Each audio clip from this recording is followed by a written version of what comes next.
एक विशाल और समृद्ध राज्य का राजा अपने महल में अपने परिवार के साथ बैठकर शांतिपूर्वक भोजन कर रहा था।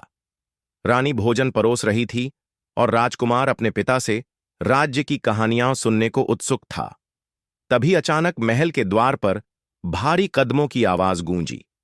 एक घायल सिपाही दौड़ता हुआ आया और घुटनों के बल झुककर बोला, महाराज, महल पर शत्रु ने आक्रमण कर दिया है। क्षण भर में भोजन कक्ष का वातावरण बदल गया। राजा का चेहरा गंभीर हो गया। उसने तुरंत तलवार उठाई और सिंहासन की ओर बढ़ते हुए आदेश दिया, नगाड़े बजाओ, सभी सिपाहियों को युद्ध सभा में बुलाया जाए। कुछ ही देर में पूरा महल रणभूमि में बदलने को तैयार था। सैनिक अपने अपने अस्त्र शस्त्र लेकर एकत्र हो गए। राजा ने ऊंचे स्वर में कहा, यह युद्ध केवल राज्य का नहीं, हमारे सम्मान और भविष्य का है।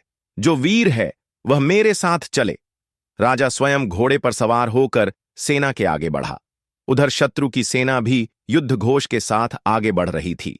तलवारों की टकराहट, भालों की चमक और घोड़ों की हिनहिनाहट से आकाश गूंज उठा।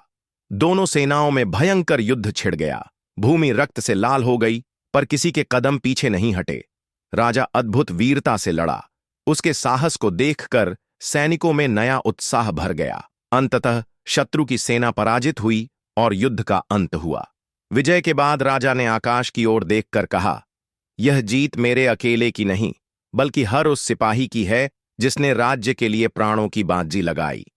महल में फिर से शांति लौटी, पर यह शांति बलिदान की कहानी कह रही थी।